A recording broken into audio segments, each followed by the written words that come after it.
헬로 에브리원, 안녕하세요. 웰스파인더 김석환입니다. 이제 1월이 어느 중순으로 또 가고 있고요. 또 이번 주가 지나게 되면 또 우리나라는 또 고유의 명절이 되기도 합니다. 돌아오는 주 상당히 중요한 이벤트가 있습니다. 저와 함께 알아보도록 하시죠. 자, 일단 전체적으로 주간에 어떤 일들이 있는지에 대한 일정표인데요.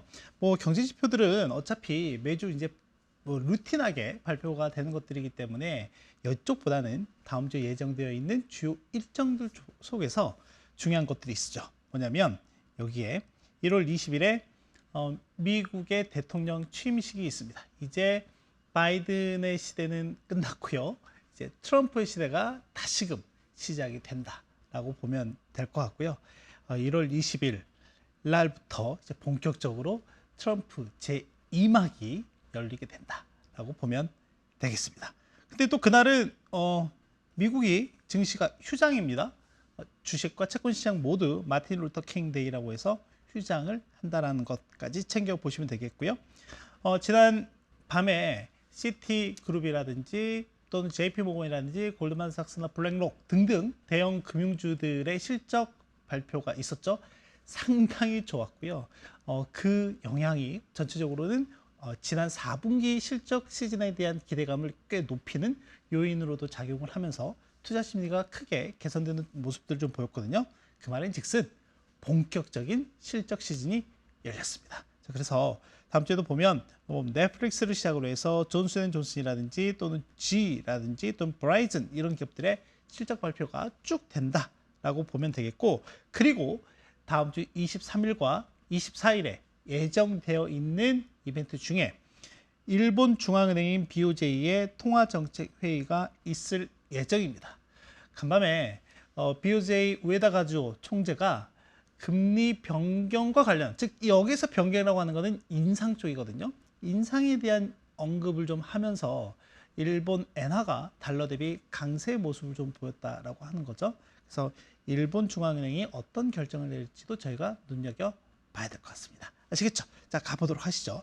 자, 일단 이번 주에 말씀드릴 내용은 실제 1월 첫째 주까지는 증시가 좀 부진한 모습을 좀 보였지만 이번 주에 고용과 또는 물가 데이터를 소화하면서 증시가 아주 드라마틱한 반전을 이뤘다라고 하는 거고요. 그게 저희가 기술적으로 보면 뭐 주요 지수들, 그러니까 나스닥이라든지 다우라든지 S&P 500 모두 50일 이동 평균선을 전후로 해서 일단은 회복하거나 또는 거의 회복하는 데 눈앞에 와 있는 상황이다 라고 보면 되겠습니다. 그래서 지금 보면은 나스닥 지수가 50일 이동 평균선을 회복을 했고요. 다우하고 S&P 500은 아직이긴 하지만 일단 거의 회복이 눈앞에 와 있다 라고 보면 되겠습니다. 다만 이게 이제 추세적으로 회복에 다시금 돌아오는 건지, 그러니까 그동안 제가 계속 이어져 왔던 상승 추세가 연장이 되는 건지 아니면은 일시적인 기술적 반등인지에 대한 판단은 좀 더 시간이 필요해 보입니다.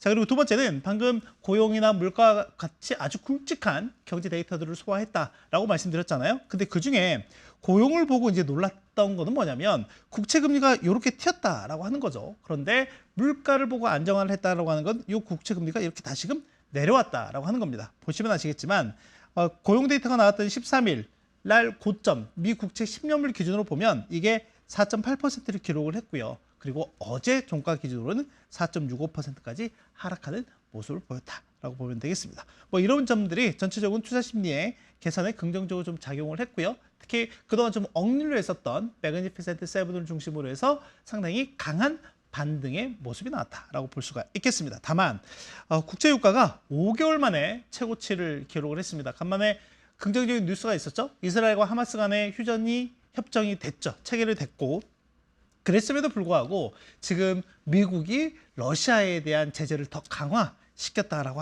하는 건지, 또는 주간 단위로 계속해서 미국의 원유 재고가 감소하고 있는 부분이라든지 이런 부분들이 조금은 유가 상방 압력으로 좀 작용을 하고 있더라라고 하는 거고요. 그리고 이번에 나온 12월 데이터를 통해 물가 데이터를 통해서도 확인할 수 있었던 게 헤드라인 같은 경우에는 완만하게 뒤에서 보면 아시겠지만 상승하고 있는 모습을 보였다. 다만 이제 물가 연준의 목표치와 근접하게 보고 있는 근원 물가, 핵심 물가라고 하는 코어 CPI가 둔화되는 모습을 보이면서 이게 시장에는 긍정적으로 작용했다라고 보면 되겠습니다. 그리고 주간에 우리가 봐야 될 거는 트럼프가 돌아온다라고 하는 거고, 어닝스 입니다. 자, 그런데 여기서 좀 봐야 될 거는 지금 이제 바이든 행정부가 작년 그 4분기 그리고 이제 1월만 놓고 보면 이제 1일부터 20일까지 대략 한 3주 정도 이제 정부를 갖고 있는데 여기서 약간 바이든 행정부가 마지막에 아주 뭐 라스트 댄스를 멋지게 추고 있다라고 하는 거죠. 근데 이게 차기 정부에 대한 고민거리를 늘려주고 있는 부분이 있는데 이게 재정이나 부채와 관련한 부분입니다. 어떤 부분인지 저와 함께 좀 더 자세하게는 뒤에서 알아보도록 하시죠. 자, 이런 내용들을 오늘 말씀드리고자 합니다. 자, 빨리 가보도록 할게요. 방금 말씀드렸던 것처럼 주요 지수가 일제히 좀 반등하는 모습을 좀 보였어요. 그래서 나스닥 같은 경우는 이렇게 검정색 선으로 되어 있는 게 51선인데 51선은 회복하는 모습을 보였고요. S&P 500은 딱 걸려있는 상황이고요. 다우 같은 경우도 아직은 회복하지 못했지만은 지난 12월 중순 이후부터 움직임을 보면 그나마 상당히 좀 개선되는 모습들이 좀 나타났다라고 하는 거죠. 그런데 어떻게 보면 이런 기술적 저항이라든지 이런 부분들이 아직은 추세를 회복하는 데 있어서는 퀘스천이 든다라고 하는 거죠. 그래서 방금 말씀드린 대로 이게 일시적인 반등인 건지 또는 추세로 회복하는 과정인 건지는 저희가 좀 더 시간을 두고 지켜봐야 할 필요가 있을 것 같습니다. 다만 억눌려 있던 투자 심리가 요 근래 들어서는 회복되는 모습을 보이고 있다 정도로 정리를 하면 될 것 같고 그 중심에는 뭐가 있다? 바로 이 장기 국채 금리가 있더라라고 하는 거죠. 이렇게까지 올랐다가 다시금 이렇게 내려오고 있는 모습을 보였기 때문에 그렇다라고 정리를 할 수가 있을 것 같고요. 특히 국제유가가 5개월 만에 최고치를 기록했다라고 말씀드렸잖아요. WTI 즉 미국의 원유 선물 기준으로 보면 배럴당 80달러를 상회하는 모습이 간밤에 나타나기도 했었다라고 하는 겁니다. 그래서 주간 단위로 보면 이게 일주일 단위 끊으면 좋은데 제가 촬영일이 목요일이기 때문에 목요일부터 수요일 기준으로 일단 끊었습니다. 그래서 보면 에너지 섹터가 5% 가까이 주간 상승하는 모습을 좀 보였었다라고 하는 거죠. 실제 작년 중순 이후부터 보면 워렌 버핏 같은 경우가 전체적으로 뭐 애플이나 뱅크 오브 아메리카에 대한 포지션은 계속해서 축소하고 있었지만 그 와중에 이런 정유주에 대한 지분은 좀 계속해서 늘려나가는 모습이 좀 있었거든요. 그런 와중에 지금 에너지 섹터가 상당히 강한 모습을 보였다라고 보면 될 것 같고요. 반면에 IT나 부동산 이런 쪽 같은 경우에는 금리에 민감한 모습을 좀 보이면서 하락하는 모습을 좀 보였습니다.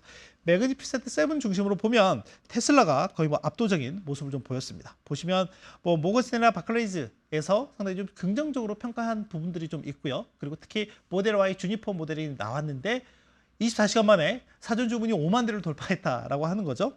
그리고 이제 반면에 애플이나 엔비디아 같은 경우가 좀 부진한 모습을 보였는데 여기 써 있듯이 애플 같은 경우에는 뭐 중국 쪽이라든지 또는 유로존의 규제에 대한 불확실성이 좀 확 노출이 되면서 부진한 모습을 좀 보였고요. 엔비디아 같은 경우에는 아까 제가 그 바이든 정부의 라스트 댄스라고 말씀드렸는데 그 중에 하나가 대중국 AI 반도체 칩에 대한 규제를 더 강화, 수출 통제를 더 강화하는 이런 조치들을 내놨다라고 하는 거죠. 이런 부분들이 좀 주가에는 부진한 성과를 주게 됐다라고 보면 되겠습니다. 자, 그리고 이제 고용 같은 경우에는 상당히 서프라이즈하게 나왔습니다. 보시다시피 비농업 취업자 수, 양적인 부분이라든지 또는 질적인 부분들이 전반적으로 다 개선되는 모습을 좀 보이긴 했는데 다만 이제 여기서 보면 고용의 형태가 다소 질적인 부분의 개선을 약간은 마이너스 시킨 부분이 있습니다. 보면은 파트타임과 풀타임, 솔직히 뭐 저희는 풀타임이 좋은 거잖아요. 정규직으로 근무할 수 있는 게. 자, 그런데 작년 한 해 동안 미국의 고용 시장에서 보면 파트타임의 부분이 계속해서 전년 대비로 보면 증가하는 모습을 보였었다라고 하는 거고 풀타임 같은 경우에는 1월 달에 증가했다가 전년 대비로 2월부터 11월까지 계속 감소하는 모습을 보였고요. 12월에 반짝 전년 대비로 증가하는 모습을 좀 보이기도 했었다라고 하는 겁니다. 자, 그래서 이제 이게 올해에도 어떻게 변화하는지의 여부를 좀 더 지켜봐야 할 필요가 있을 것 같다라고 하는 거고 아까 이제 물가 같은 경우에도 헤드라인 같은 경우에는 이렇게 계속해서 우상향하는 모습을 좀 보이고 있다라고 말씀을 드렸고요. 다만 코어 같은 경우가 시장에서는 3.3%를 예상을 했는데 3.2%가 나오다 보니까 상당히 반긴 모습이다라고 보시면 될 것 같고 특히나 전체적으로는 나머지 부분들 그러니까 핵심 서비스 분야를 제외한 핵심 상품이라든지 식품이나 에너지가 물가 상승에 기여하는 부분들이 점진적으로 높아지고 있는 부분들이 있습니다. 다만 시장에서는 역시 이제 코어 쪽에 좀 더 눈여겨보고 있기 때문에 이 서비스 물가가 둔화되는 부분에 상당히 반색하는 모습을 보였다 정도로 정리할 수가 있을 것 같습니다. 자, 이제 트럼프 대통령이 1월 20일 날 미국의 제47대 대통령으로 이제 취임을 하게 됩니다. 이제 그러면서 저희가 이제 작년 11월 5일에 대선 이후에 전체적으로 여러 가지 내용들을 이제 공유를 하면서 특히 트럼프 트레이드가 상당히 강화되는 이제 모습들도 있기도 했었잖아요. 자, 그런 와중에 가장 이제 시장에서 우려스럽게 봤던 부분 중에 하나가, 그리고 최근에 이렇게 국채 금리가, 특히 장기 국채 금리가 올라가고 있었던 요인 중에 하나가 바로 이 트럼프 정부의 정책에 대한 불확실성이었다라고 하는 거고, 그게 미국의 재정이라든지 또는 미국의 부채, 정부의 부채에 영향을 미칠 것이다 라고 하는 부분들이었잖아요. 자, 그래서 이걸 다시 한번 좀 가져왔습니다. 이거 보면 일단 작년 대선에서 트럼프 후보가 내세웠던 공약 또는 정책, 이런 내용들을 기반으로 해서 얼마만큼의, 앞으로 향후 10년 동안 얼마만큼의 예산이 소요가 될 거냐, 들어오는 것과 나가는 것, 이걸 계산을 해봤다라고 하는 거죠. 자, 그래서 보면 이게 중간값이에요. 가운데 있는 게 이렇게 중간값인데 앞으로 10년 동안 내수로 보면 한 대략 7조 8천억 달러 정도 재정 적자가 더 늘어날 것이다 라고 하는 거죠. 그러면 이 적자를 어떻게 메꿀 거냐, 아까 말씀드렸던 것처럼 장기 국채 금리가 계속해서 이렇게 올라가고 있다라고 말씀을 드렸는데, 이렇게 발생하고 있는 이 적자를 뭘로 메꿀 것이다?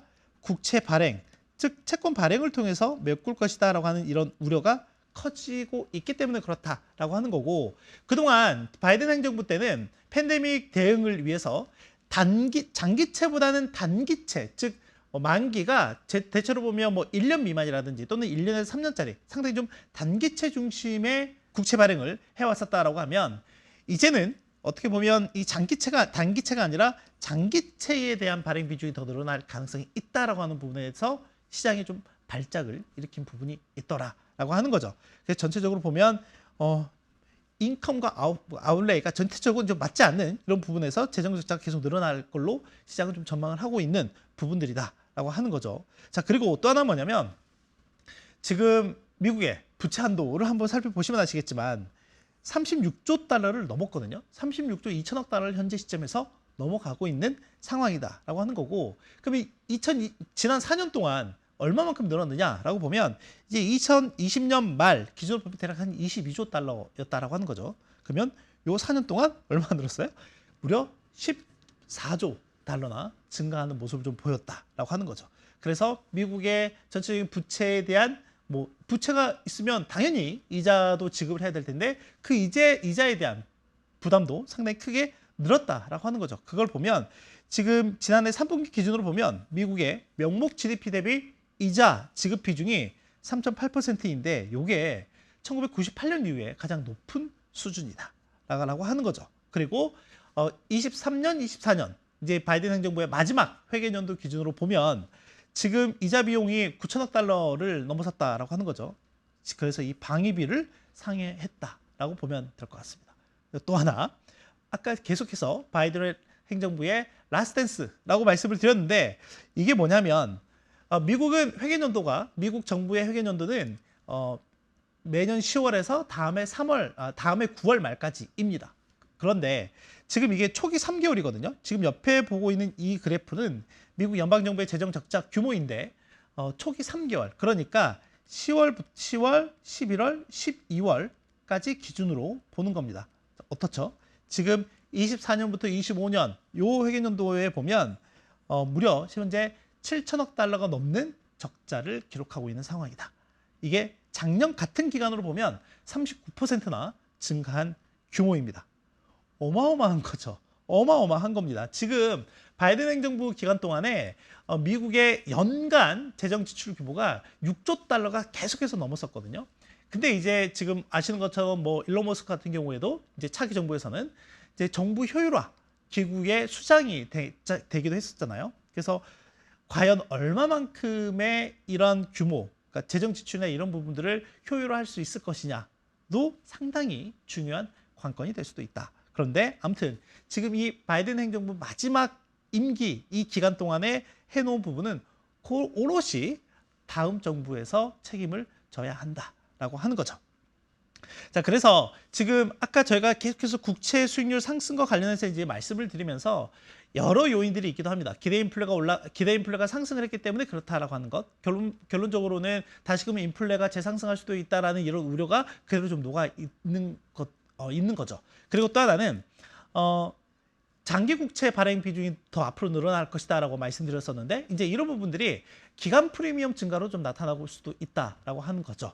뭐 여러 가지 요인들이 좀 작용을 하고 있다라고 볼 수가 있을 것 같은데 뭐 여러분께서도 잘 아시는 2008년 노벨 경제학상 수상자인 폴 클루그본 전 교수 같은 경우는 어떻게 얘기를 했냐면 여러 요인들이 있긴 하지만 그 중에 트럼프라고 하는 이 인물에 좀 더 초점을 맞췄다라고 하는 거죠. 결론적으로는 트럼프가 그러니까 우리가 그렇게 생각을 했던 것만큼 또는 그 이상으로 실제로 행동을 할 수도 있다, 취할 수도 있다라는 그런 부분들이 이제는 확신으로 가게 된다라고 하고 있는 거죠. 그러니까 이런 의심이 확신으로 변해가는 시점에서 이런 국채 금리 상승의 프리미엄으로 작용을 좀 하고 있다라고 하는 거고 폴 크루그먼 교수 같은 경우는 이걸 광기 프리미엄으로 평가를 하고 있는 상황이기도 합니다. 그래서 원래는 연준이 첫 금리를 인하하고 나면 이렇게 지속적으로 금리가 인하하는 모습을 보였다라고 하는 거죠. 근데 현재는 이례적으로 이렇게 금리가 상승을 하고 있는 상황이다라고 보면 될 것 같고요. 그럼 현재 시점에서 이게 앞으로 이렇게 계속 지속이 될까라고 한다면 그렇지는 않을 가능성이 더 높게 보고 있는 거고요. 그렇기 때문에 이런 현상들은 조금 일시적일 가능성이 높을 것 같다. 다만 과거와 달리 이 레벨 자체가 이전보다는 더 높아질 것이다라고 하는 데 대해서는 이구동성으로 동의하고 있는 부분이다라고 볼 수가 있겠습니다. 자, 그리고 어닝 시즌이 이제 본격적으로 시작이 됐거든요. 지금 미국 월가 주요 IB들을 보면 지금 BCA 리서치라고 하는 독립기관만 제외해 놓고 보면 전체적으로 올해 S&P 500 지수의 순항을 예상을 좀 하고 있는 상황이다라고 보면 될 것 같고요. 지금 중간값이 6,500포인트예요. 어젯밤 15일 종가 기준이 대략 5,950포인트이니까 현 주가 대비로 보면 대략 한 9% 넘게 상승할 수 있을 만한 여지가 있는 상황이다라고 보면 될 것 같고요. 전체적으로는 연준이 이중 의무라고 하는 게 있죠. 물가가 안정되고 고용이 최대 이런 부분들이 균형을 이루는 속에서 미국의 지속적인 성장이 예상이 된다라고 보면 될 것 같고요. 또 하나는 자 지금 이 그래프만 놓고 보면 이게 S&P 500 지수의 주당 순이익 추이인데 계속해서 이렇게 추세가 좀 하향되고 있는 게 아니냐라고 하는 부분에 대해서 좀 우려스럽게 볼 수도 있겠지만 보시죠. 각각 좌측과 우측의 기준점을 보면 이게 2024년 그리고 이게 오른쪽이 2025년인데 어떻죠? 전체적으로는 이익 추정치 자체가 15% 정도 상향 조정이 됐다라고 하는 거죠. 그러니까 기업들의 이익 추정치도 매년 이렇게 늘어날 걸로 전망을 하고 있는 상황이다라고 보면 되겠습니다. 자, 그리고 이게 전체적으로 1월 현재부터 2월 중순까지 기업 실적 발표를 할 기업들의 리스트를 나타낸 건데 일단 우리가 가장 관심 있게 보고 있는 매그니피센트 7 기업들 같은 경우에는 이때 몰려 있습니다. 1월 29일과 30일에 몰려있는 상황이다라고 보면 될 것 같고요. 지금 여기 아마존이 빠져 있어서 아마존을 추가를 했고요. 그리고 2월 4일에 지금 알파벳이 예정이 되어 있고 그리고 나머지 2월 26일에 예정되어 있는 거는 엔비디아의 실적이 예정이 되어 있다라고 보면 될 것 같습니다. 네, 이렇게 좀 보시면 될 것 같고요. 다음 주에 트럼프의 취임과 어닝 시즌을 좀 더 눈여겨보시면서 시장을 대응하시면 좋을 것 같고요. 제가 오늘부터 여러분들에게 한 가지 더 꿀팁을 드리고자 가져왔는데 이건 뭐냐면 제가 X, 즉 과거 트위터를 많이 이제 보잖아요. 그중에서 시장의 긍정적인 내용과 또 하나는 다른 이제 반대되는 내용을 좀 가져왔다라고 보면 될 것 같고요. 이거를 여러분들께 오늘부터 소개를 좀 해드리고자 합니다. 이거는 뭐냐면 이익 성장이 확대가 될 것이다 라고 하는 거죠. 어닝 시즌이기 때문에 그와 관련한 내용을 좀 가져왔는데 보시면 알겠지만 전체적으로 S&P 500 기준으로 보면 올해 작년 대비로 보면 이익 추정치가 대략 15% 정도 증가할 걸로 보고 있다라고 하는 건데 그게 이제까지는 매그니피센트 7을 중심으로 좀 집중이 되어 있었다라고 하면 이게 확산이 될 것이다 라고 하는 거죠. 그래서 매그니피센트 7의 이익 증가율은 조금은 둔화가 되긴 하겠지만 나머지 기업들의 이익 증가율이 올라오면서 전체적으로 이익의 밸런스가 맞춰질 것이다라고 하는 기대가 이렇게 녹아 들어가 있다라고 보면 될 것 같고요. 또 하나 반대급부의 상황은 뭐냐면 우리가 뭐 여러 가지 시장의 베팅 사이트들을 많이 알고 계시잖아요. 이제 그 중에 하나가 칼쉬라고 하는 곳이 있는데 이 칼쉬에서 시장 참여자들을 대상으로 베팅을 이제 받고 있는데 그 중에 하나가 올해 인플레이션이 얼마만큼 갈 거 아니야? 라고 하는 겁니다. 이건 이제 헤드라인 인플레이션이겠죠. 근데 지금 헤드라인 인플레이션을 놓고 보면 지금 어제 찍혔던 게 2.9%가 찍혔잖아요. 2.9%가 찍혔는데 이게 지금 더 올라갈 것이다라고 시장이 이제 베팅을 좀 하고 있는 상황인 거죠. 자, 이렇게 되면 조금은 셈법이 좀 복잡해질 수도 있다라고 하는 거고 방금 앞서 말씀드렸던 것 중에 장기 국채 금리가 이전보다는 현재 시점에서 일시적으로 이렇게 높아지고 있는 상황이긴 하지만 과거 그러니까 팬데믹 이전과는 달리 높은 수준 유지가 될 것이다 라고 말씀드렸는데 현재와 같은 이런 기대치가 만약에 계속해서 시장에 녹아 들어가게 된다고 하면 방금 말씀드렸던 그 레벨보다 더 높아질 가능성이 있다라고 하는 거죠. 이런 점들은 시장에는 다소 네거티브한 측면이 있다라고 보면 될 것 같습니다. 아시겠죠? 오늘 내용 여기까지 정리를 해드리도록 하고요. 전 그럼 다음 주에 트럼프 취임 이후에 시장의 변화가 어떻게 됐는지를 가지고 돌아오도록 하겠습니다. 안녕!